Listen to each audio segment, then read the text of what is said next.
हमारा 5 नंबर का लेक्चर है जिसमें हम प्री मैट्रिमोनियल इन्वेस्टिगेशन देखने वाले हैं, क्योंकि हमने कल ही प्री मैट्रिमोनियल इन्वेस्टिगेशन ये जो टॉपिक है उसको चालू किया था, राइट।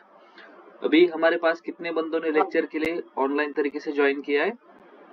ये साधारण 10-12 बंदे हैं जिन्होंने ऑनलाइन तरीके से लेक्चर के लिए ज्वाइन किया है, राइट। तो सभी को मालूम है कि प्री मैट्रिमोनियल इन्वेस्टिगेशन क्या है, क्योंकि आप सभी ने कल ज्वाइन किया था। जिसने भी ज्वाइन नहीं किया था उन्होंने क्या करना है कि कल का lectures NDF detective YouTube channel पर अपलोड कर दिया, वो आप स्टडी कर सकते हो। ओके, तो इसके आगे वाले जो मतलब प्री मैट्रिमोनियल के आगे वाले जो लेक्चर्स है वो यूट्यूब चैनल पर अपलोड रहेंगे, लेकिन वो लिमिटेड एक्सेस वाले रहेंगे। मतलब जिस बंदे ने कोर्स ज्वाइन किया है उसी को वो देखने के लिए मिलेंगे उसके ईमेल आईडी पर, वरना हर किसी को अभी ये जो 5 लेक्चर्स है वो आपको यूट्यूब पर आसानी से मतलब ओपनली मिल सकते हैं, आप देख सकते हो उसको, लेकिन इसके आगे के लेक्चर्स आपको देखने के लिए नहीं मिलने वाले। ओके, तो अभी हमने कल जो टॉपिक चालू किया था प्री मैट्रिमोनियल इन्वेस्टिगेशन, इसमें हमने क्या क्या डिस्कस किया था। एक तो प्री मैट्रिमोनियल इन्वेस्टिगेशन क्यों जरूरी है ये हमने डिस्कस किया था, राइट। यही किया था ना, बोलो।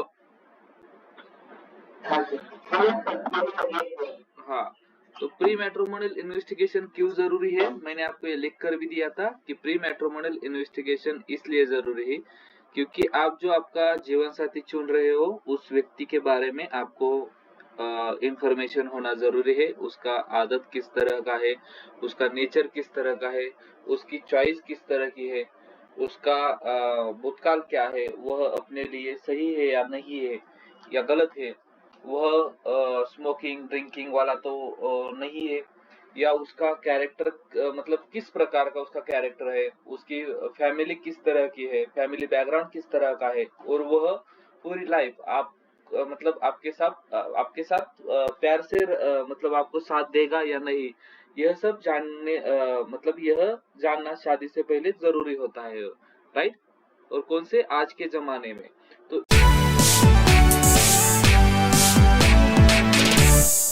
इसीलिए प्री मैट्रिमोनियल इन्वेस्टिगेशन जरूरी होता है। ये हमने कल मतलब उसका क्यों जरूरी है ये मतलब अच्छी तरह से हमने नोट किया था और समझ लिया था, राइट। और इसमें मैंने आपको कुछ टॉपिक दिए थे। कौन से टॉपिक दिए थे कि प्री मैट्रिमोनियल इन्वेस्टिगेशन क्यों जरूरी है और जब हम इन्वेस्टिगेशन करते तो क्या क्या इन्वेस्टिगेट करना चाहिए, बराबर। तो उसके लिए हमने क्या किया था, ये आपको कुछ टॉपिक लिख कर दिए थे, बराबर ना। कौन से टॉपिक लिख कर दिए थे आपको? क्या क्या बोलो।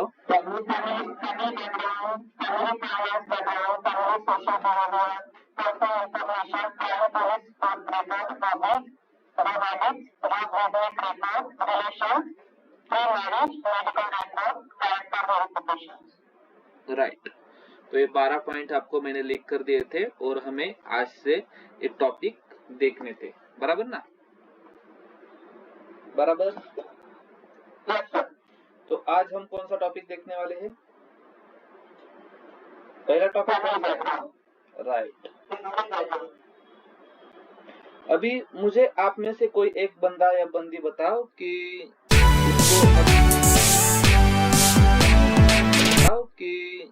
उसको मतलब वो अच्छे से मतलब आप में से कोई भी एक लोग फैमिली बैकग्राउंड क्यों जरूरी है और फैमिली बैकग्राउंड में क्या क्या आपको स्टडी करना चाहिए या इंफॉर्मेशन निकालना चाहिए ये बताना है। लेकिन मैंने आपको कल कुछ होमवर्क दिया था, तो किस किस ने होमवर्क को मतलब मैंने आपको कुछ करने के लिए दिया था जो आपको मुझे भेजना था स्टडी करके, तो किस किस ने मुझे भेजा था? ओके, व्हाट्सएप पर आपने भेजे। ओके, आपने भी भेजा। ओके, तो बाकी के लोगों का क्या प्रॉब्लम था? ओके, बहुत सारे लोगों ने भेजा नहीं है तो उनका क्या प्रॉब्लम था, बोलो।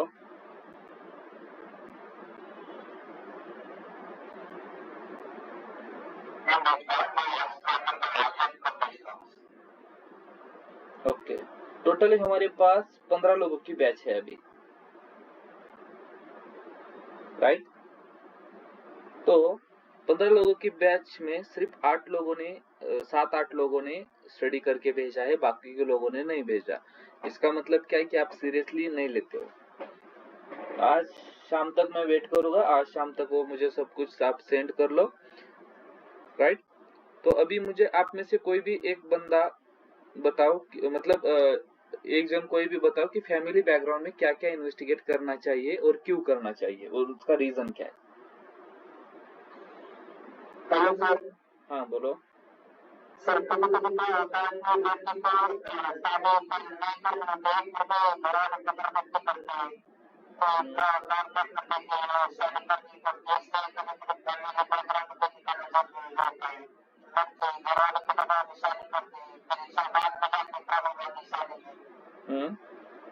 ओके, और कोई बताओ।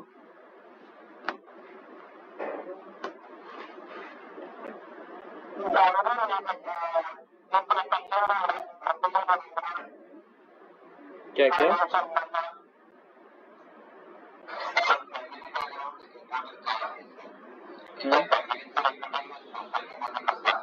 राइट।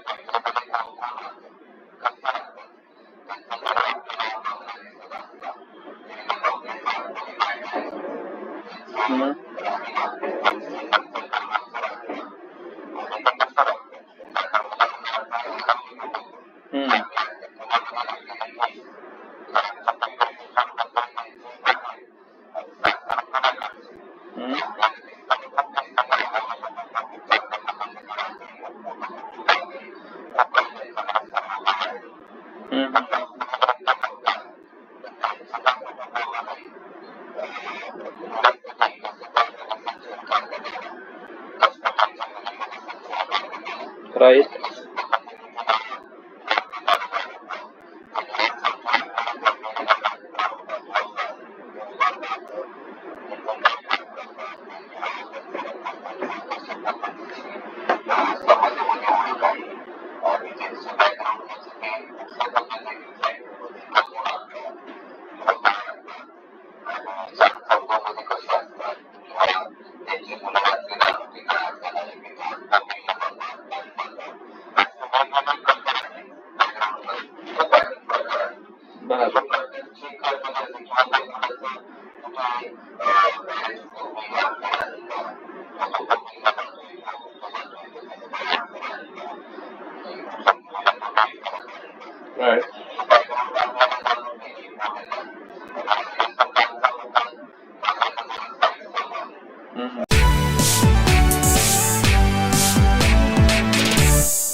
बरोबर।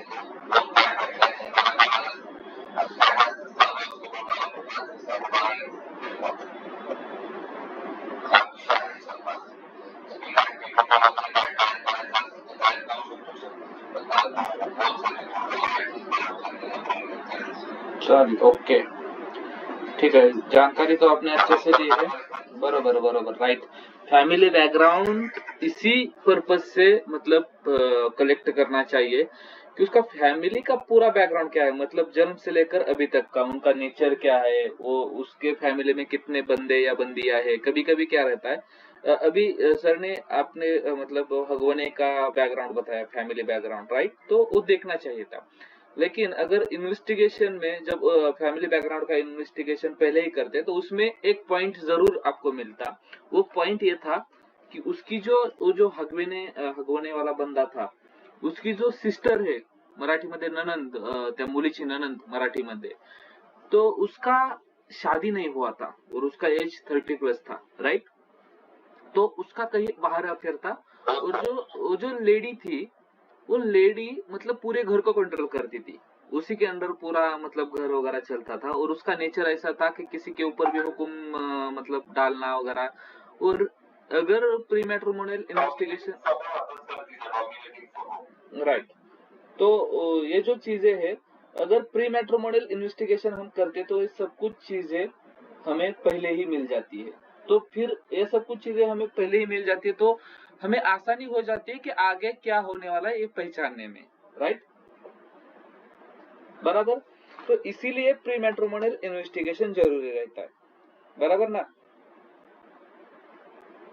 अभी हमारे मतलब हम मुझे थोड़ा आपको लिख कर देना है कि जब भी हमारे पास केसेस करने के लिए, अभी हम तो देख रहे हैं वो मतलब समाज के हिसाब से देख रहे हैं, मतलब रेंडमली देख रहे हैं, लेकिन अभी हमें क्या करना है, इसको डिटेल में देखना है। फैमिली बैकग्राउंड में क्या होता है, जब भी हमारे पास कोई बंदा या बंदी इन्वेस्टिगेशन करने के लिए आते हैं तो सिर्फ उनका क्रिमिनल बैकग्राउंड नहीं देखा जाता है, एक्चुअली कुंडली के हिसाब से भी फैमिली बैकग्राउंड देखा जाता है, कुंडली के हिसाब से, बराबर। तो कुंडली के हिसाब से अगर फैमिली बैकग्राउंड देखना है तो क्या क्या देखा जा सकता है कुंडली के हिसाब से,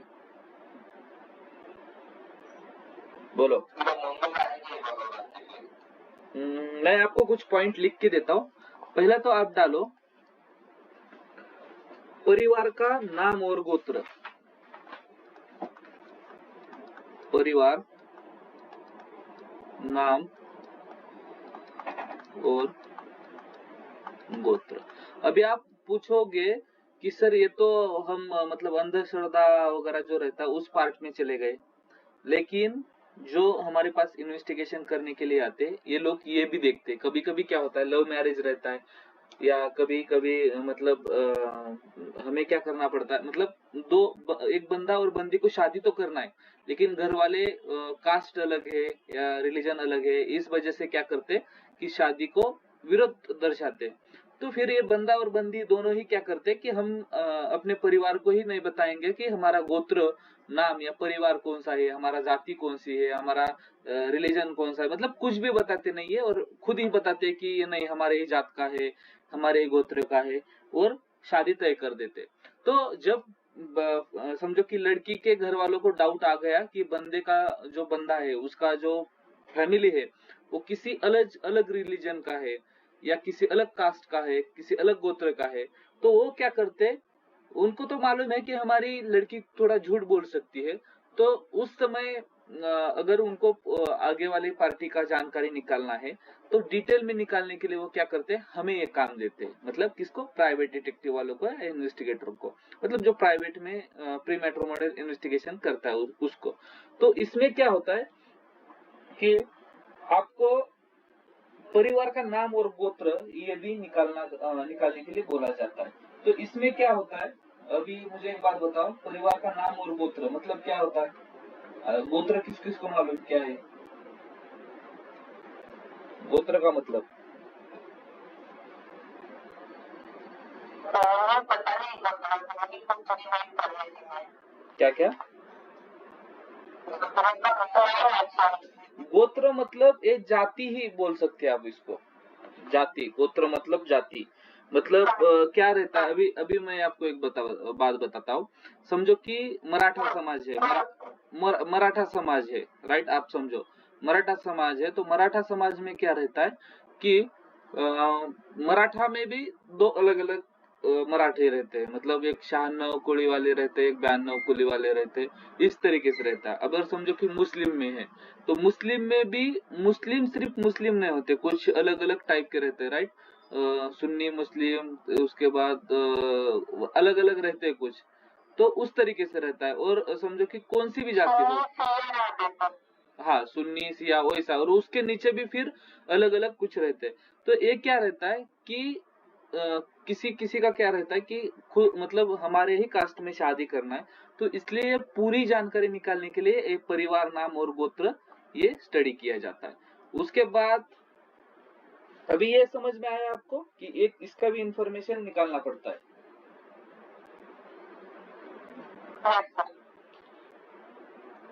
इसके बाद का जो टॉपिक है, एक मिनट मुझे कॉल आया था, अभी इसके बाद का जो टॉपिक है वो जो आता है सोशल बिहेवियर वगैरह, जो हमें आगे देखना है कि फैमिली का जो क्या बोलते हैं उसको, सोशल बिहेवियर वगैरह। लेकिन फैमिली के बैकग्राउंड में फैमिली में कितने लोग हैं, लोग, एक मिनट उसको मैं थोड़ा कन्वर्ट कर देता हूँ, लोग, हाँ बोला,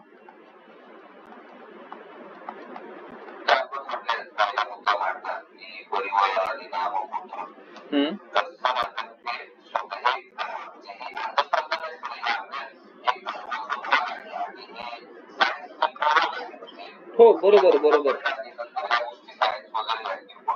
बरोबर बराबर, राइट.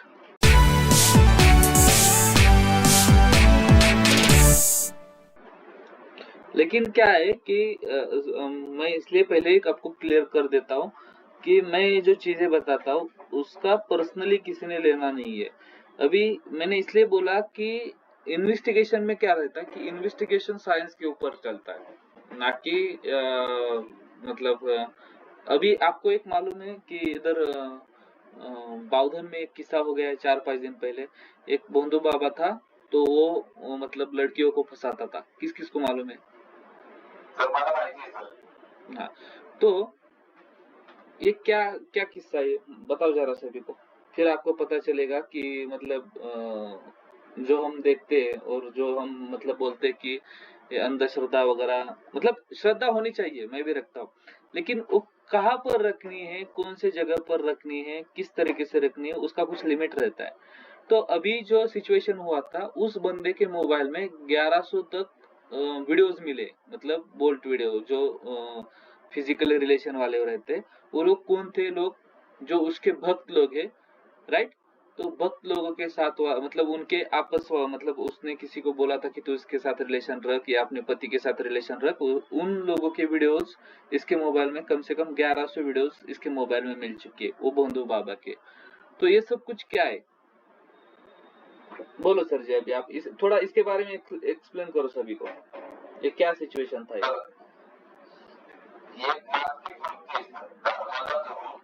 हम्म,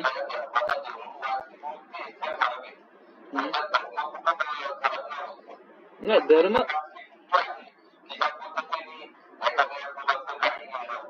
हम्म,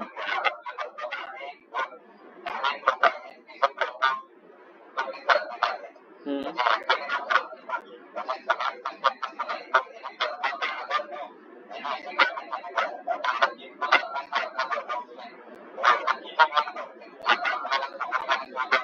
हम्म,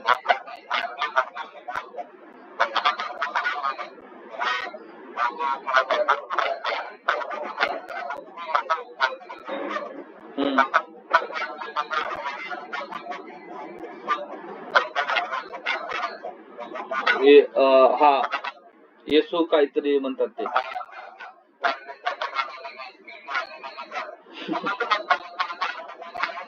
राइट राइट राइट.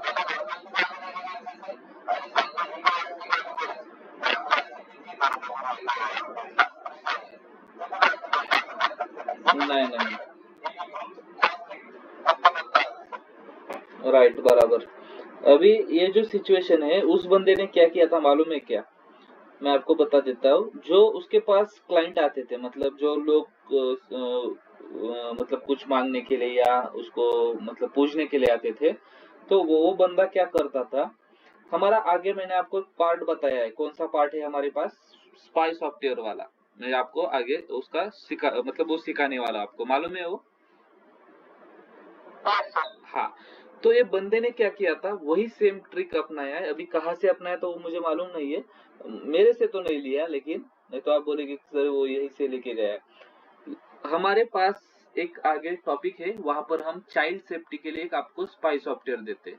तो स्पाई सॉफ्टवेयर में क्या रहता है, पहला तो रहता है कि मोबाइल में हम क्या करते हैं, स्पाई सॉफ्टवेयर डाल देते हैं, मतलब कोई ऐसा एप्स वगैरह नहीं रहता वो, लेकिन मोबाइल का पूरा कंट्रोल हमारे पास आता है, उसके दोनों कैमरास भी, उसके मतलब गैलरी का कंट्रोल आ जाता है, उसके गूगल का, उसके यूट्यूब का, उसके फेसबुक, स्नैपचैट, उसके कॉल हम सुन सकते हैं, मतलब पूरा का पूरा एक्सेस उस स्पाई सॉफ्टवेयर से मिल जाता है. लेकिन उसको डालना कैसे है, एक काम कैसे करता है, इसका भी आपको पूरा आगे इंफॉर्मेशन मिलने वाला है. अभी वो बंदे ने सेम सॉफ्टवेयर वो जो भक्त लोग है उनके मोबाइल में डाल दिया था। तो वो क्या करता था, जब वो कोई मिलने के लिए आता है तो उनको बोलता था कि आपका मोबाइल बाहर ही जमा करो। तो उसका कोई बंदा वगैरह होगा, वो उसका मोबाइल लेता था और मोबाइल के अंदर वो स्पाई सॉफ्टवेयर डालता था। और जब ये बंदा मतलब कुछ मांग के घर जाता है वापस, तो ये बंदा क्या करता था, उसके मोबाइल में यहाँ पर आने के बाद सॉफ्टवेयर डाल देता था और पूरी बातें फिर सुनता था कि वो घर जाने के बाद क्या करती है, किससे मिलता है या मिलती है, और उनके लाइफ में क्या चल रहा है, उसका जो भी दुख वो किसी से शेयर करती है तो वो ऑटोमेटिकली इसके पास रिकॉर्ड हो जाता था, मतलब जो कॉल पर बातें वगैरह करती है। और उसने क्या किया, फिर वो अगली बार जब वो मतलब जो भक्त वगैरह होगा उसका कोई, तो वो जब मिलने के लिए आता है तो उसको यही बताता कि तुमने कल ये वाली साड़ी पहनी थी, तुमने परसों इसके साथ ये बात की थी। तो वो लोगों को क्या लगता था कि ये बाबा अंतर्यामी है, मतलब ये सब कुछ सुनता है आगे से, लेकिन उसको उनको मालूम नहीं था कि ये मोबाइल का सॉफ्टवेयर का कमाल है। मोबाइल क्या करता था कि उनका पूरा प्राइवेसी निकाल के इस बाबा के पास भेजता था। तो इस तरीके से उसने अपना काम कर दिया था और सभी को लगा कि वो बाबा के पास कुछ शक्तियां है, वैसा है कुछ, तो उस तरीके से वो मैटर हुआ था। अभी वो जेल में है। तो मेरा सिर्फ यही कहना है कि जब हम इन्वेस्टिगेशन करते तो रिलेशन के तौर पर भी इन्वेस्टिगेशन किया जाता है और उसकी जरूरत है, क्योंकि कभी कभी अब हमने ही खुद केसेस सॉल्व किया है इसका। मैं आपको एक केस का एग्जांपल बता देता हूँ। एक खराड़ी का केस है। खराड़ी में ऐसा था कि एक लड़का और एक लड़की थी, तो दोनों का प्यार हो गया, लेकिन लड़का अलग कास्ट का था, लड़का था एक्स कास्ट का और लड़की थी वाई कास्ट की। तो इन दोनों में क्या हुआ, प्यार हो गया। तो प्यार होने के बाद क्या हुआ कि इन दोनों ने क्या सोचा कि अभी हमें शादी तो करना है, लेकिन घर वाले रिलीजन अलग होने की वजह से शादी तो मतलब शादी के लिए तो मानेंगे नहीं। तो इन्होंने क्या किया कि ये लड़के के जो घर वाले ये तो कास्ट के लिए मतलब तैयार हो गए, मतलब कि चलो ठीक है, मुझे मंजूर है कि इसका एक वाई नाम का कास्ट है, हमें कोई दिक्कत नहीं है। लेकिन वाई वालों को मतलब वाई वाली समझो कि लड़की है, तो लड़की को मालूम था कि मेरे घर वाले मानेंगे नहीं। तो इन सभी ने लड़की के साथ मिलकर प्लान बनाया कि हम तुम्हारे घर वालों को यही बताएंगे कि हमारा कास्ट वाई ही है, मतलब एक्स वालों ने क्या तय किया कि हमारा भी कास्ट वाई है, यही हम तुम्हारी फैमिली को बताएंगे, और तुम तो आगे शादी करके हमारे पास ही आने वाले हो, तो तुम्हें कोई दिक्कत नहीं है, तो आगे भी कुछ मैटर नहीं होगा। तो मतलब इस वाले बंदों ने क्या किया, जो एक्स नाम के बंदों ने सब कुछ तैयारी वगैरह कर ली और शादी के लिए इनके पास वाई वालों के पास शादी का प्रपोज लेके गए। अभी शादी के प्रपोज लेके मतलब शादी का जब उन्होंने प्रपोजल दिया तो वाई वालों ने बोला कि ठीक है, हम थोड़ा सोच के आगे बताते हैं। लेकिन वाई वाला जो फैमिली है, मतलब लड़की वाला, लड़की के भाई को थोड़ा डाउट आ गया कि बंदे में कुछ प्रॉब्लम है, मतलब बंदे का नेचर या जो भी कुछ होगा, मीटिंग में उसने कुछ नोटिस किया होगा। तो वाई वाले ने क्या किया, हमें मतलब एनडीएफ वालों को उसने हायर कर लिया। तो हायर करने के बाद क्या हुआ कि हमें उसने मतलब रिलीजन के तौर पर हायर नहीं किया था, मतलब उसका क्या कास्ट है, उसने सिर्फ ये देखने के लिए किया था कि इस बंदे का नेचर कैसा है, मतलब अच्छा वाला तो है ना, मेरे सिस्टर को कोई बाद में प्रॉब्लम तो नहीं होगी। तो इन्होंने वाई की कुंडली पहले अपने जो पंडित रहते हैं, जो भी कुछ होगा, तो उनके पास दिखाई थी। उस पंडित ने बोला था कि इसका एक शादी होकर टूटने वाले है, और शादी टूटने का रीजन उसने धर्म बताया था, सिर्फ धर्म बताया था, राइट। तो वो कुछ हो गए पंडित वगैरह। तो इन लोगों को उस बात समझ में नहीं आई क्या है क्या नहीं। फिर उन्होंने क्या किया कि हमें जब काम दिया था तो हमने उसके ऊपर इन्वेस्टिगेशन कर दिया। जब हमने बंदे को फॉलो किया तो हमने पहले वाई से पूरी जानकारी ली थी कि आप मतलब आपका जो बायोडेटा रहता है बंदे का, तो पूरा ले लिया था, लड़की का और लड़के का, क्योंकि हम देखते कि दोनों का मैच होगा या नहीं होगा। जब हमने एक्स की फैमिली को और उसके बंदे को फॉलो करना चालू कर दिया, तो बंदा तो अलग मंदिर में जा रहा है, अलग जगह पर जाकर प्रेयर कर रहा है, मतलब जो भी कुछ होगा। तो वो सब कुछ चीजें हमने नोटिस की और उसका नेचर वगैरह नोटिस किया और उसका रिपोर्ट बना के वाई की फैमिली को दे दिया। फिर वाई की फैमिली को पूरा समझ में आ गया कि ये बंदा जो है वो हमारी कास्ट का नहीं है, और वो अगर हमारी मतलब शादी वगैरह हम कर देते थे तो हमारी लड़की फिर बाद में थोड़ा प्रॉब्लम में आ सकती थी। क्यों आ सकती थी? क्योंकि ये जो पंडित था यहाँ का, मतलब जो भी कुछ होगा वाई की फैमिली वाला, तो उसने बोला था कि इसकी शादी टूटने वाली है। अगर शादी नहीं टूटती तो मतलब शादी के पहले ही शादी नहीं टूटती तो शादी के बाद 2-3 साल में ये लड़की आपके पास शादी तोड़ के खुद वापस आने वाली। इससे अच्छा कि शादी से पहले ही उसकी शादी टूटना ही सही है। तो इनके पंडित ने यही बताया था। तो ये हमने जो इन्फॉर्मेशन निकाल के दी और सेम इन्फॉर्मेशन मैच हो गई, फिर इन्होंने खुद ही शादी तोड़ दिया और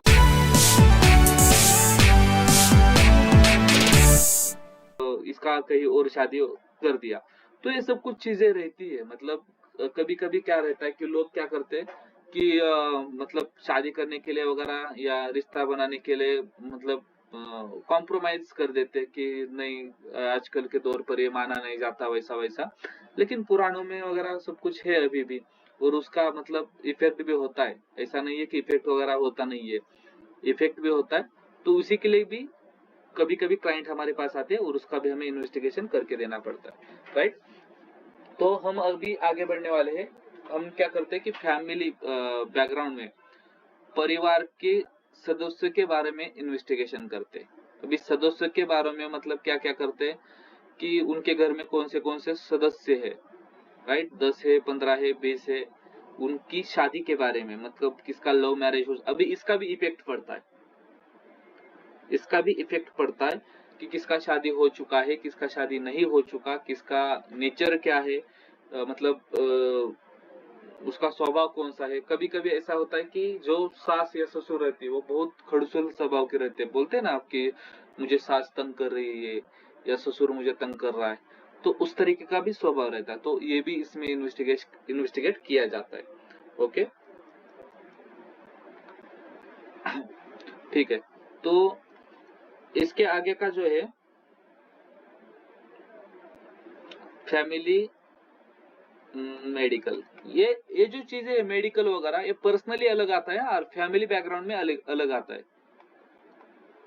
अभी मेडिकल किसका लेते हैं? फैमिली मेंबर्स का। नहीं तो आप सोचोगे कि सिर्फ बंदे का, फैमिली बंदों का भी मेडिकल लिया जाता है।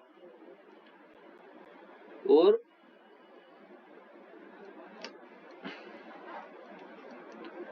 इसका अपराध पृष्ठभूमि बोल सकते हैं हम इसको, अपराध पृष्ठभूमि शैक्षणिक, मतलब उनका कोई क्रिमिनल रिकॉर्ड तो नहीं है क्या? फैमिली वालों का, बंदे का नहीं, फैमिली वालों का पर्सनल। मतलब कभी कभी कोई फैमिली ही पूरी मतलब गुंडों की फैमिली रहती है, ऐसा होता है। कभी कभी फैमिली मेंबर्स के ऊपर बहुत सारे केसेस वगैरह चालू रहते हैं, तो वो भी हम देखते हैं कि फैमिली के ऊपर कोई मतलब कोई केसेस वगैरह ये तो नहीं है, उसका भी हम जानकारी इसमें निकाल लेते हैं। ओके, अपराध पृष्ठभूमि के बाद है रोजगार, या हम रोजगार बोल सकते हैं, रोजगार या बिजनेस, जो कुछ होगा वो रोजगार ऑब्लिक हम इसको बोल सकते हैं व्यवसाय, रोजगार या व्यवसाय, राइट। और आर्थिक स्थिति क्या है? ये सिर्फ फैमिली का है या पर्सनल बंदे का अलग रहता है? आर्थिक स्थिति क्या है? आर्थिक स्थिति मतलब उनका मतलब फाइनेंशियल कंडीशंस क्या है उस फैमिली का, मतलब कर्ज में है या मतलब प्रॉफिट में चल रहा है वो फैमिली, या कभी कभी क्या रहता है आपको ये मालूम है क्या कि आप इंडिया का सबसे बड़ा अभी क्या सबसे अमीर आदमी कौन है? कौन है इंडिया का सबसे अमीर आदमी? बोलो। अडानी, राइट। अडानी इंडिया का सबसे अमीर आदमी है। लेकिन आपको ये बात किस किस को मालूम है कि इंडिया में सबसे ज्यादा अडानी के ऊपर ही लोन है? लोन इंडिया में सबसे ज्यादा,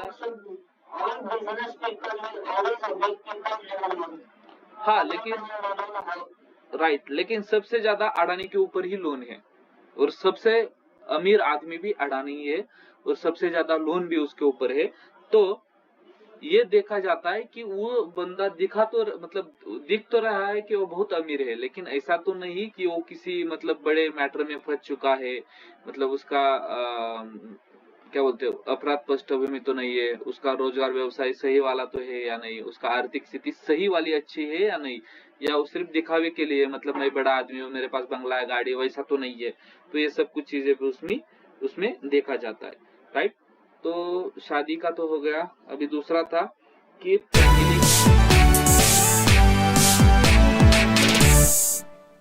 का, इसमें बुरी आदतें, नशा या बुरी आदतें डाल सकते हैं। ये फैमिली के बारे में देखा जाता है। मैं फैमिली बैकग्राउंड बताता हूँ। कभी कभी हमारे पास केस सिर्फ फैमिली बैकग्राउंड के लिए भी आ जाता है। फैमिली बैकग्राउंड निकालना मतलब प्री मैट्रिमोनियल इन्वेस्टिगेशन का पूरा पैकेज भी कभी कभी लोग लेते हैं, लेकिन कभी कभी सिर्फ ये बोलते हैं कि मुझे बंदे के बारे में या बाकी की कुछ इन्फॉर्मेशन नहीं चाहिए, मुझे सिर्फ फैमिली बैकग्राउंड चाहिए। तो फैमिली बैकग्राउंड में आप क्या क्या दे सकते हो? फैमिली बैकग्राउंड में आप फैमिली का नाम, गोत्र वगैरह वगैरह दे सकते हो, उसके लोग कितने कितने हैं, शादी, नेचर्स, उसका मेडिकल, फैमिली का दे सकते हो, अपराध पृष्ठभूमि दे सकते हो, रोजगार व्यवसाय दे सकते हो, आर्थिक स्थिति दे सकते हो, या नशा या बुरी आदतें फैमिली वालों की देख सकते हो। और 8 नंबर का रहता है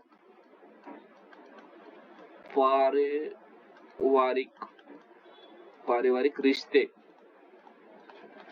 मतलब मीनिंग उसका मतलब है कि जब हम शादी के लिए रिश्ता देखते हैं तो देखा जाता है कि इनके जो रिश्तेदार है वो कहाँ के हैं, कौन कौन लोग रिश्तेदार है। कभी कभी हम बोलते हैं ना कि देवेंद्र फडणवीस मेरा चचेरा भाई है, बोलते हैं। ऐसा क्यों बोलते हैं? क्योंकि इनके जो रिश्तेदार है वो रिश्तेदार कहाँ तक है, कौन से टाइप के रिश्तेदार है, उनका मतलब कहाँ तक कांटेक्ट है रिश्तेदारों में। तो ये सब कुछ भी इसमें निकाला जाता है। इसका भी एक रीजन रहता है। अभी मतलब ज्यादातर लोग इसके ऊपर ध्यान नहीं देते, लेकिन कभी कभी मतलब लोग ध्यान देते इसके ऊपर भी, राइट। तो ये जो 8 पॉइंट क्या हाँ, फैमिली रिलेशन, राइट। पारिवारिक रिश्ते, इसको आप फैमिली रिलेशन बोल सकते हो। पारिवारिक रिश्ते, इसको मैं ऑब्लिक करता हूँ family relation, family relation, right. तो ये सब कुछ चीजें इसमें होती है। अभी ये जो 8 चीजें मैंने आपको बताई, ये चीजें हमें क्या करनी पड़ती है? इन्वेस्टिगेशन करनी पड़ती है फैमिली बैकग्राउंड में। तो ये जो चीजें हैं हमें इन्वेस्टिगेशन करना है, लेकिन किस तरीके से करना है अभी हमें ये देखना है। लेकिन उससे पहले मुझे बात बताओ कि ये चीजें आपको लगता है कि सही में निकालनी चाहिए या नहीं निकालनी चाहिए, कि इसमें से कोई ऐसा है कि इसको लगता है कि इसमें से समझो कि पारिवारिक नाम और गोत्र इसका कुछ लेना देना नहीं है, या वो अपराध पृष्ठभूमि है इसका कुछ लेना देना नहीं है, या रोजगार व्यवसाय इसका भी नहीं निकालना चाहिए, सिर्फ बाकी के अच्छे है, या इसमें से 1-2 टॉपिक कम कर दो, या इसमें और 2-3 टॉपिक ऐड कर दो, जो टॉपिक आपके पास हो कि आपको लगता है कि वो भी टॉपिक निकालना चाहिए। बोलो आप सभी ने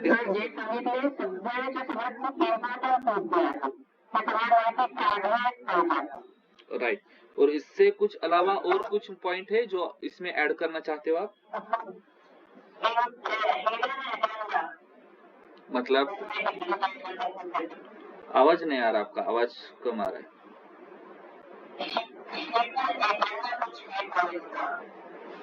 फैमिली का हिडन एजेंडा, हाँ वो भी चलो ठीक है, आपने अच्छा बोला है। 9 हिडन एजेंडा, हिडन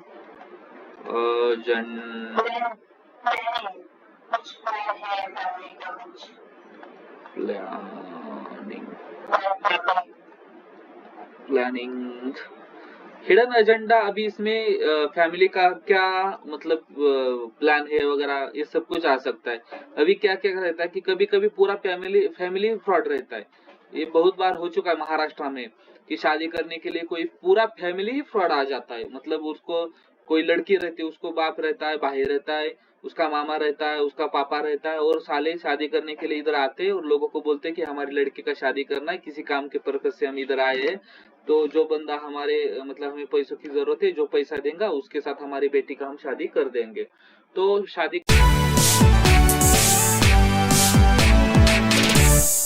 के लिए पैसा वगैरह लेते हैं, पूरा फैमिली ही फिर गायब हो जाता है। उन्होंने जो एड्रेस वगैरह बताया होता है वो पूरा फेक रहता है। तो वैसा भी कुछ उनका प्लानिंग वगैरह रहता है, वो फैमिली बैकग्राउंड में भी हम देख सकते हैं। मतलब वो तो पूरा इन्वेस्टिगेशन में आ जाता है, वैसा भी कुछ रहता है कभी कभी, बराबर। या आपके हिसाब से कुछ हिडन एजेंडा में आप कुछ बता सकते हो कि कभी कभी क्या क्या मतलब क्या क्या सिचुएशन इसमें आ सकती है?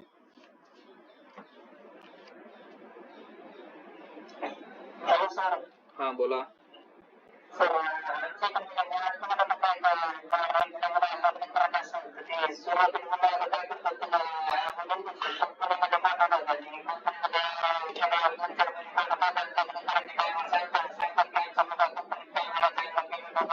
आणि लग्न झाले की 2-3 महिन्याने रिटर्न तो येऊन जातो, रिटर्न येतो सोडून सगळं, है ना? हे तुमच्याकडेच नाहीये, ऑल इंडिया मध्ये चालू आहे. ऑल इंडिया मध्ये म्हणजे जेव्हा मुलाचं वय होतं, समजा तो 20-22च्या पुढे जातो आणि त्याचं लग्न होत नसेल, तर लग्न का होत नाही? तर आजूबाजूचे सांगतात त्याला जॉब नाहीये, काही नाहीये, मग त्याला पोरगी कोण देणार, मुलगी त्याला कोण देणार? तर मग अशा परिस्थितीमध्ये त्याला सल्ले दिले जातात की तू काहीतरी काम कर कुठल्या तरी कंपनीमध्ये वगैरे. आणि असं नाहीये की तो मुलगा बेरोजगार असतो, त्याला शेती वगैरे असते, समजा 10-15 एकर शेती, पण आजकाल शेतीवाल्याला कोणी मुलगी देत नाही. मुलगा जर पुण्यामध्ये एखाद्या MIDC मध्ये जरी कामाला असेल तरी मुलगी दिली जाते. पण जर शेतकरी वगैरे असेल तर थोडं टाळलं जातं की आमच्या मुलीने काय दिवसभर शेतीत काम वगैरे करायचं का, या पद्धतीने. मग याच्यासाठी मुलाला सल्ला दिला जातो की तू काय कर की लग्न होईपर्यंत एक 4-5 महिन्यासाठी वगैरे कुठेतरी काम बघ. मग मुलगा काम बघतो आणि याच्यामध्ये असं होतं की तो जेव्हा काम बघतो तेव्हा त्याला कमी पगार असतो, पण तो सांगतो वगैरे भरपूर की मला एवढा पगार आहे तेवढा पगार आहे. त्याला माहित असतं की आपल्याला परत काम सोडायचंय, त्याच्या फॅमिलीला पण.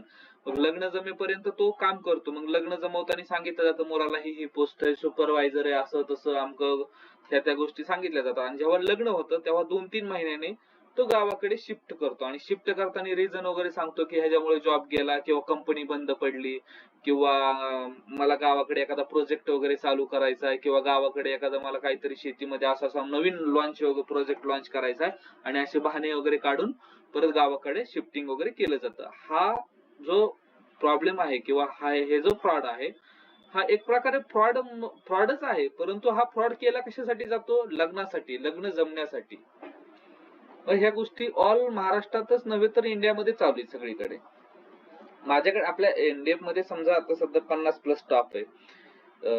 तर याच्यामध्ये काही असं पण आहे की काही वेळा असं होतं की काही मुलांचा फक्त हेतू असा असतो की लग्न करण्यासाठी एखादी चांगली पोस्ट वगैरे मिळेल. ह्या हिशोबाने कधी कधी आमच्या मॅनेजमेंटकडे पण रिक्रूट येतात की म्हणजे पॉइंट येतात की सर माझं लग्न आता जमणार आहे आणि मुलीकडची इथं बघायला येतात.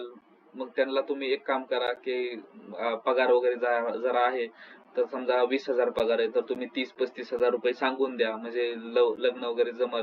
किंवा काही जणांचं म्हणणं असतं की पोस्ट माझी ही, तर तुम्ही माझी फॅमिली जेव्हा विचारायला येईल तुमच्याकडे तेव्हा तुम्ही ही पोस्ट सांगून द्या. अशा गोष्टी होतात आणि हे नॉर्मल आहे, हे खूप ठिकाणी होतंय. म्हणजे जेवढी मुलं आता 22 ते 30 वर्षामधले बिना लग्नाचे आहेत आणि ते पुण्यामध्ये काम करतात, तर त्यातले 50% तर लग्न होत नाहीये. ह्याच रिझन मुळे मुलं काम करतात. काम करायला काही 50% लोक अशीत का हा बाबा त्यांना करिअर वगैरे करायचं म्हणून काम करतात. बाकीच्या 50%चा तर हेतू हेच आहे की बाबा एकदा सेटल व्हायचंय. आणि सेटल कसं व्हायचंय? पैसा वगैरे कमवून नाही, लग्न करून सेटल व्हायचंय. ह्या हिशोबाने काही जण काम करणार आहेत. ओके. और किसी को इसमें कुछ पॉइंट वगैरह डालना है? काही लोक असे आहेत फक्त पैशासाठीच गोंधळ करतात. त्यांचं इंटेन्शन फक्त पैसा मिळवणे एवढंच असतं. आणि तुम्ही याच्यावर तुम्ही सांगितलं ते स्वभाव जे नाटक खूप महत्वाचं आहे की काही वेळेस होतं समजा त्याच्यासोबत यासाठी डोळ्यामध्ये सगळ्यांनाच होत असतात काही लोकांच्या घरामध्ये. राईट. त्या सगळ्या गोष्टी खूप इम्पॉर्टंट आहेत. आणि तर एक मी तेच सांगतो थोडासा एक स्टडी केला होता. हा बोला. त्याची केस होते सर. त्यामध्ये त्यांच्या घरामध्ये 3 मेंबर्स होते. आणि हे बोलायचे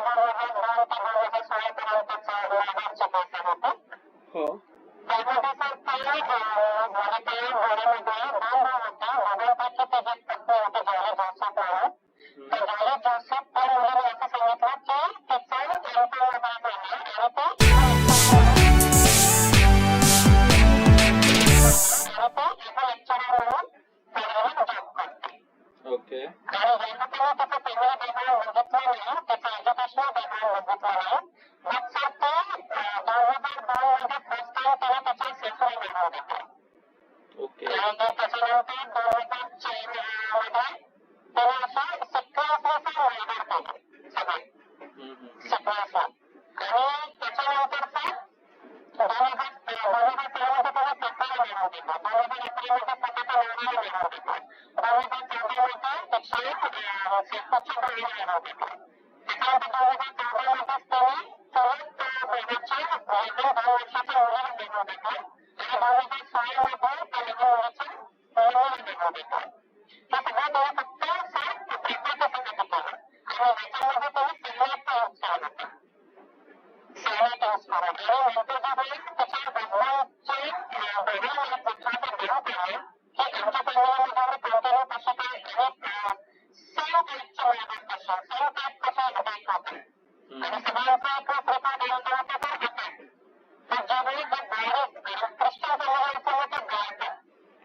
बराबर राईट ओके आता तुम्ही जी केस स्टडी सांगितली अशा भरपूर केस स्टडी आहेत तुम्ही म्हणजे स्टडी केलेले म्हणायचं चांगल्या केस स्टडी वगैरे याच्या सेम केस स्टडी अजून भरपूर आहेत काही सायको किलर वगैरे पण आहेत म्हणजे पैशासाठीच नव्हे तर असेच मर्डर वगैरे पण करणारे भरपूर जण आहेत ओके आता ह्या पॉइंट मध्ये अजून कोणाला काही पॉइंट ऍड करायचे आहेत का 1 2 3 4 5 6 7 8 9 10वां वगैरह पॉइंट की ये भी हमें जानकारी इसके अंदर डालनी चाहिए फैमिली बैकग्राउंड में ऐसा कुछ है तो आप बता सकते हो बोलो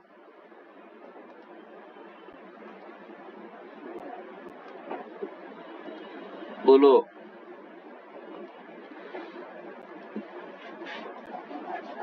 मेंबर्स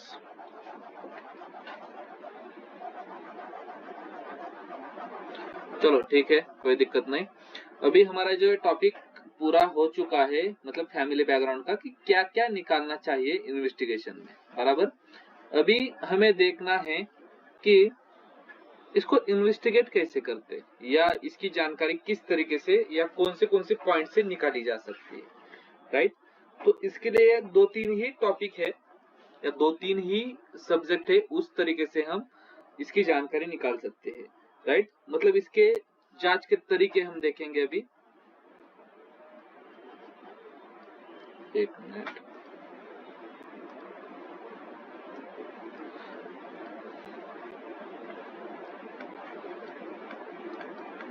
जांच के तरीके बराबर अभी पहला तरीका क्या हो सकता है जांच का पहला तरीका है गुप्त सर्वेक्षण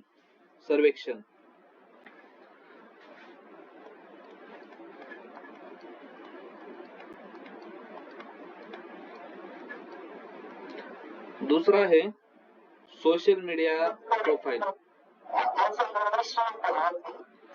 सीक्रेट इसको बोल सकते हैं हम सीक्रेट सर्वेक्षण मतलब सीक्रेट तरीके से इंफॉर्मेशन कलेक्ट करना इसको मैं एग्जांपल देके आपको बाद में बताता हूँ गुप्त सर्वेक्षण मतलब सीक्रेट तरीके से इंफॉर्मेशन कलेक्ट करना दूसरा है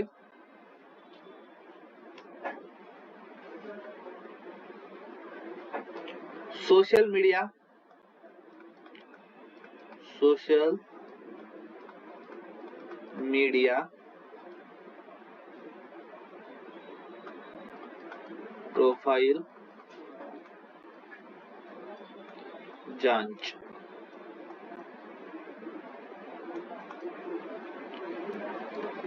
तीसरा है स्थानीय इन्वेस्टिगेशन।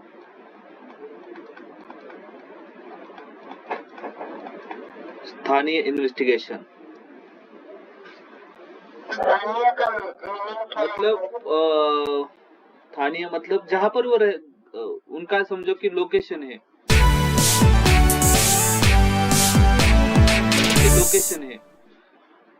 उनका लोकेशन समझो कि पूना है, राइट। पुणे में कर्वे नगर है, तो कर्वे नगर के जो मतलब प्रॉपर जो लोग रहते हैं वहां के स्थानीय लोग, प्रॉपर लोगों से इंफॉर्मेशन इकट्ठा करना कि इनका नेचर किस तरीके से है, इनका बैकग्राउंड क्या है, मतलब पर्सनल जांच इसको आप बोल सकते हो।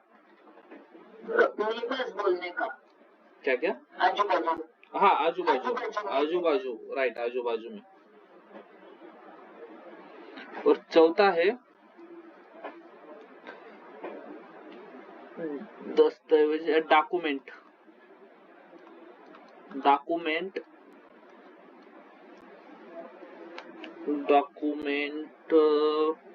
इन्वेस्टिगेशन।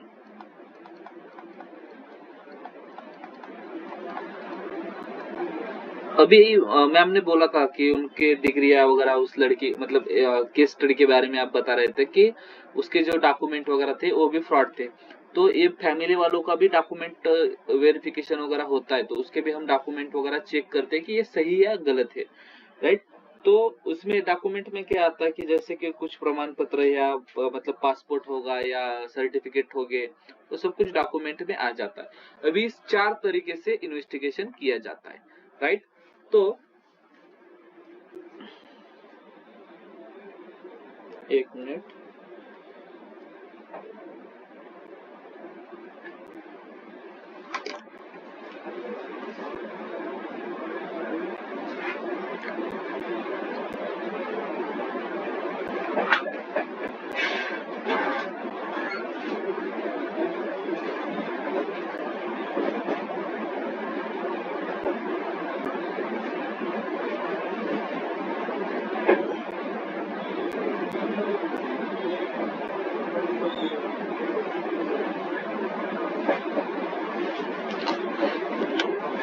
अभी ये जो गुप्त सर्वेक्षण रहता है, तो गुप्त सर्वेक्षण में क्या रहता है कि समझो कि कोई बंदा है, उसका हमें एक्स नाम समझो कि एक्स नाम का बंदा है और उसका हमें इन्वेस्टिगेशन करना है, उसके फैमिली का।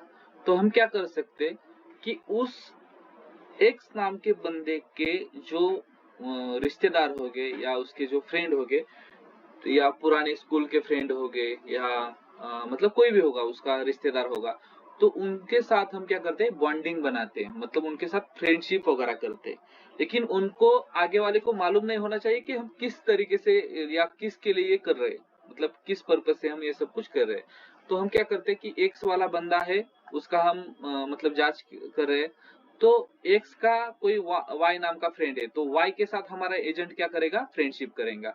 तो वाई के साथ फ्रेंडशिप होने के बाद वाई से पूरा एक्स की डिटेल निकाल लेगा कि एक्स का नेचर क्या है, उसका कैरेक्टर किस तरीके का है, या मतलब वो कहाँ खाना खाता है, वो सिगरेट तो पीता है क्या, सिगरेट पीता है क्या, या दारू पीता है क्या, उसको कोई हॉबिट्स है, उसको लड़कियों को कोई उसका चक्कर है क्या। तो वाई क्या है कि एक्स का फ्रेंड है, तो वाई को ये सब कुछ चीजें पहले से पता हो रहती है, मतलब जब से वो उसके साथ है तब से। तो वाई क्या करता है, हमारे एजेंट को पूरा बता देता है। लेकिन हमारा एजेंट ऐसा होना चाहिए कि उसको वाई के साथ दोस्ती कम से कम मतलब कम दिनों में करनी आनी चाहिए। अभी एक सर्वेक्षण का या इन्वेस्टिगेशन का एक पार्ट रहता है कि दोस्ती करके इंफॉर्मेशन निकालो, या टाउचर करके निकालो, या हैक करके निकालो, राइट। ऐसे कुछ पार्ट रहते हैं, तो इसमें से एक पार्ट है। तो गुप्त सर्वेक्षण हम इस तरीके से कर सकते हैं। अभी प्रोफाइल सोशल मीडिया प्रोफाइल वगैरह जो रहता है, राइट। तो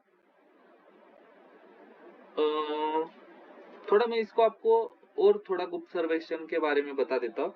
इसमें क्या होता है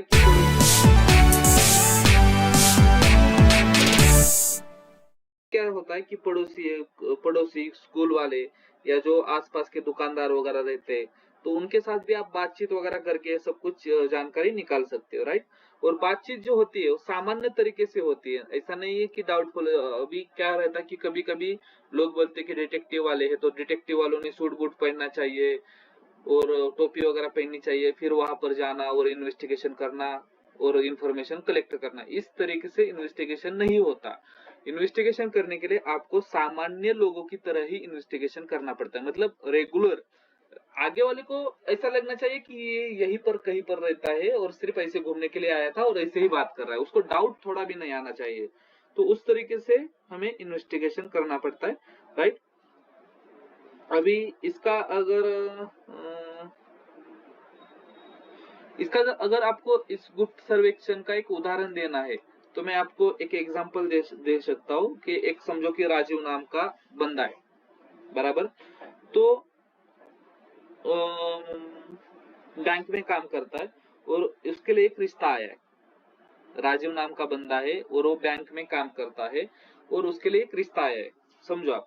तो आपको क्या करना है कि उसके आजू बाजू में कोई किराना शॉप या किराना स्टोर है, तो वहां पर जाकर आप क्या कर सकते हो कि स्टोर मालिक मतलब पूछ सकते हो कि अरे तो राजीव मेरा दोस्त है, उसको आप पूछ सकते हो ना कि उसके लिए तो अभी लड़का वगैरह आ रहा है, तो कैसा है बंदा वगैरह, मेरा दोस्त ही है लेकिन मिलता नहीं है आजकल, कहाँ दिखता है और लोगों के साथ या लड़कों के साथ वगैरह घूमता है इधर उधर, वो थोड़ा बदल गया है क्या। तो दुकानदार बोल सकता है ना कि आपको कि नहीं वो बंदा अच्छा है या बुरा है। दुकानदार आपको कुछ रिप्लाई करेगा आगे से कि वो बंदा अच्छा है या नहीं है, या उसको मतलब कुछ गलत आदतें है उसको, या मेरे दुकान से सिगरेट वगैरह लेके जाता है तो अभी बदल गया है, पहले अच्छा था अभी बुरा है, वैसा कुछ आपको रिप्लाई करेगा। तो इस तरीके से भी हम इन्वेस्टिगेशन या जांच कर सकते हैं, राइट। तो सोशल मीडिया का कैसा रहता है, दूसरा है social media investigation. Social media का जब आप साइबर वगैरह सीखते हो, साइबर का कुछ इन्वेस्टिगेशन, तो वहां से आपको सोशल मीडिया की इंफॉर्मेशन किस तरीके से निकालना है ये आपको पता चल जाएगा, राइट। तो इसके ऊपर मैं ज्यादा अभी बातचीत नहीं करूंगा क्योंकि ये टॉपिक जो आता है सोशल मीडिया इन्वेस्टिगेशन का वो आपको साइबर में सिखाने वाले, तो उस तरीके से भी आप इंफॉर्मेशन निकाल सकते हो। स्थानीय इन्वेस्टिगेशन में क्या आता है कि जो स्थानीय लोग रहते हैं, मतलब अभी मैंने आपको बोला ऊपर कि क्या बोलते हैं उसको, स्कूल या उसके स्कूल वाले या उसके आजू बाजू वाले किराना वाले या कोई शॉप होगा या कोई मंडी वगैरह होगा, तो वहां से भी आप उसका इंफॉर्मेशन निकाल सकते हो, राइट। और दस्तावेज का आपको डॉक्यूमेंट वेरिफिकेशन, हम आगे एक टॉपिक लेने वाले, तो उसमें डॉक्यूमेंट वेरिफिकेशन के टाइम आपको डॉक्यूमेंट किस तरीके से इन्वेस्टिगेशन करना है ये पूरा टॉपिक आपका होने वाला है, तो ये भी आपको आगे सिखाया जाएगा।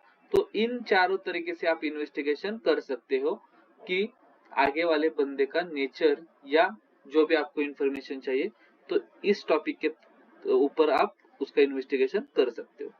अभी इसमें कुछ आपको कुछ डिस्कस करना है या कुछ बोलना है, ऐसा कुछ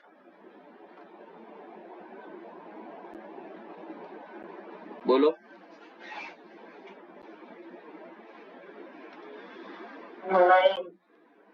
नहीं, किसी को कुछ बोलना है तो आप बोल सकते हो, बोलो जल्दी से। कुछ डिस्कस करना है, कुछ पूछना है या कुछ बताना है, ऐसा कुछ।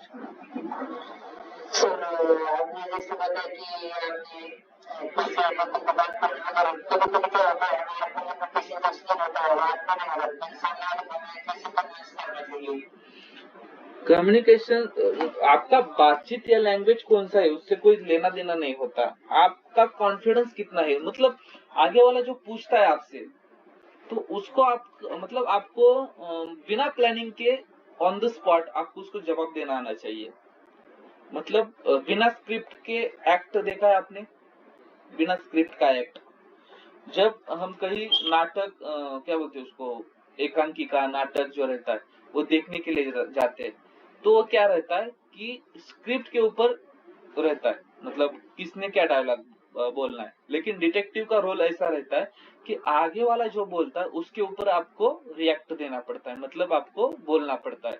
तो आगे वाला बोलता है कि तुम्हारा फ्रेंड तो अभी यहाँ से गया, उसको कॉल लगाओ क्या, तुमने क्या बोलना है उसको कि नहीं नहीं नहीं अभी मैं थोड़ा बाहर जा रहा हूँ तो मेरे पास टाइम नहीं है, तो मैं अभी आपको थोड़ा उसको मैं बाद में मिलूंगा, तो आप ये रिप्लाई कर सकते हो। तो आप वहीं पर घबरा जाते हो कि अरे ये तो बंदा फोन लगा रहा है, तो आप उधर उधर ही घबरा जाओगे तो दिक्कत हो जाती है।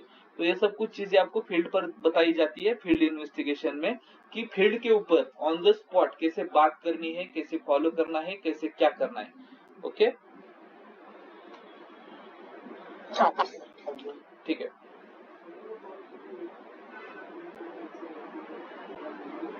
चलो कोई किसी को कुछ और पूछना तो आप पूछ सकते हो। नहीं है कोई डाउट वगैरह कुछ?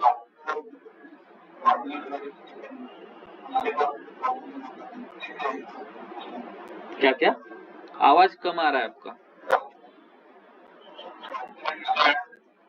हाँ बोलिए।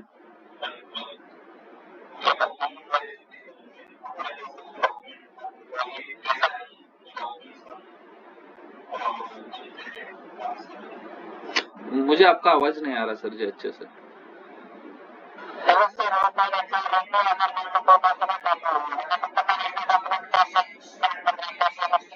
हाँ तो आपका वो आगे डॉक्यूमेंट वेरिफिकेशन का पॉइंट होने वाला है, उसमें आपको पूरा डिटेल में हम बताने वाले कि डॉक्यूमेंट मतलब डॉक्यूमेंट वेरिफिकेशन किस तरीके से किया जाता है, ओरिजिनल वाला डॉक्यूमेंट है या डुप्लीकेट है, वो सब कुछ हम आपको चेक करने का सिखाने वाले। और वो दो तरीके से होता है, एक तो फॉरेंसिक के तरीके से भी होता है, फॉरेंसिक में पूरा उसका इंक वगैरह भी चेक किया जाता है, उसके पेपर चेक किया जाता है, वो कितने मतलब जेएसएम का वगैरह है, मतलब हर डॉक्यूमेंट का समझो कि कोई गवर्नमेंट का डॉक्यूमेंट है, तो गवर्नमेंट के डॉक्यूमेंट में क्या रहता है, उसका पेपर वगैरह अलग रहता है, वो नॉर्मली बाजारों में पेपर वगैरह नहीं मिलता। तो फॉरेंसिक में सब कुछ चीजें चेक किया जाता है, तो सब कुछ आपको आगे सिखाने वाले।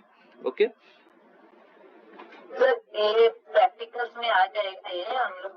हाँ प्रैक्टिकल में पूरा आ जाता है मैम, कोई दिक्कत नहीं, पूरा हम कवर कर देते हैं प्रैक्टिकल। राइट।